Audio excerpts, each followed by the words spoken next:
तो चलिए स्टार्ट करते हैं class 10th NCERT chapter 1 real number theorem 1.4 है √2 इज इरेशनल। इरेशनल प्रूव करना है √2 को। ठीक है, देखिए जब भी √2 √3 मतलब इरेशनल प्रूव करना रहे तो कॉन्ट्राडिक्शन मेथड लगाते हैं। तो कॉन्ट्राडिक्शन मेथड जैसे कि इरेशनल बोला है ना तो उसको रेशनल मान लेंगे, इसी को कॉन्ट्राडिक्शन मतलब कि उल्टा मान लेना है। तो चलिए स्टार्ट करते हैं। Let √2 is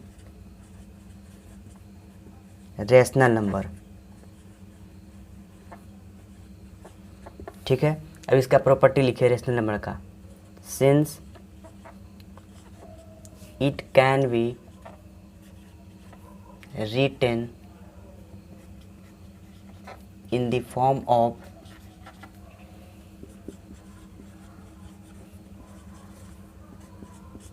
P/Q where P and Q are co-prime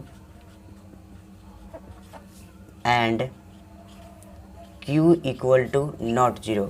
देखिए इस लाइन को समझिए, P/Q के फॉर्म में लिख सकते हैं √2 को। ये लिखा गया है जहाँ P एंड Q को प्राइम है, मतलब P एंड Q का जब आप HCF निकालेंगे तो सिर्फ 1 होगा।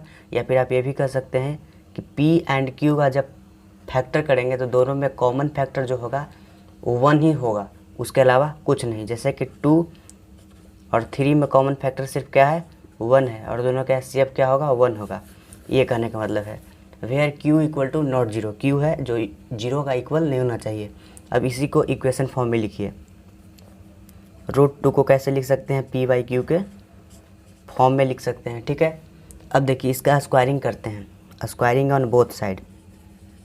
स्टेप याद रखिए, आगे बन जाएगा। स्क्वायरिंग ऑन बोथ साइड, तो √2 का स्क्वायर किए इक्वल टू P/Q का स्क्वायर किए तो ये हो गया 2 इक्वल टू P²/Q²। अब इसको क्रॉस मल्टीप्लिकेशन करते हैं। ठीक है, तो 2Q² इक्वल टू P²। इसको इक्वेशन 1 करके आप छोड़ दीजिए।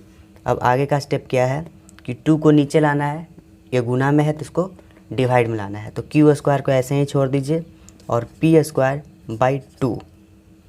अब देखिए हेयर 2 डिवाइड्स P²। तो अभी हम लोग क्या पढ़े थे कि जब P² को A डिवाइड कर सकता है, इसका मतलब है कि P को भी A डिवाइड कर सकता है। बस उसी को यहाँ पे यूज करना है। देखिए 2 डिवाइड्स P², इसलिए 2 ऑल्सो डिवाइड P। ठीक है, देयरफॉर जब P को डिवाइड किया 2 तो समझिए कि मान लीजिए कि C आया। जैसे कि 6 को 2 डिवाइड किया तो 3 आया ना, उसी प्रकार से P को जब 2 डिवाइड किया तो समझिए C आया। आप अपने मन से कुछ भी ले सकते हैं। अब इसका स्क्वायरिंग ऑन बोथ साइड करना है। स्क्वायरिंग ऑन, बहुत ही स्लो मोशन में बता रहे हैं आपको, स्क्वायरिंग ऑन बोथ साइड। तो P/2 का स्क्वायर इक्वल टू C का स्क्वायर। अब देखिए P का स्क्वायर बाई 2 2 जा 4 इक्वल टू C²। अब P का वैल्यू पुट कर देना है, कहाँ से, फ्रॉम 1 से। देखिए फ्रॉम 1 से P² का वैल्यू पुट कर देना है। तो P² का वैल्यू क्या है 2Q² और नीचे क्या है यहाँ पे 4 इक्वल टू C²। यहाँ से देखिए 2 से 2 गया, 2 टाइम्स 4 गया तो क्या हुआ Q²/2 इक्वल टू C²। अब देखिए हेयर 2 डिवाइड्स Q², इसलिए 2 ऑल्सो डिवाइड्स Q हुआ ना। उसके बाद देखिए यहाँ पे मेन बात अब आया है समझने के लिए।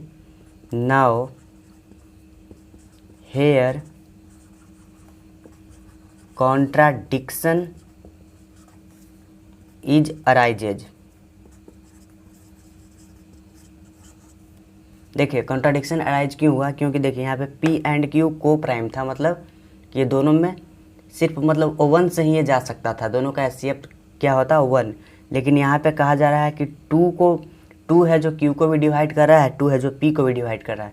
इसका मतलब कि कॉन्ट्राडिक्शन अराइज हो गया, मतलब 2 डिवाइड भी कर रहा है और एक तरफ कह रहे हैं कि नहीं ये दोनों में सिर्फ कॉमन 1 है, मतलब here contradiction is arises. Because क्यों ऐसा हुआ, क्योंकि जो हम माने थे ना वो गलत था। बिकॉज आवर रॉन्ग एजप्शन, ठीक है। हेंस रूट 2 इज रेशनल नहीं बल्कि क्या है ये इरेशनल नंबर। प्रूफ हो गया। ये स्टेटमेंट आपको याद रखना है, और याद रखना है या समझ लीजिए, आपको जो भी करना है आपको इसी मेथड से बनेगा।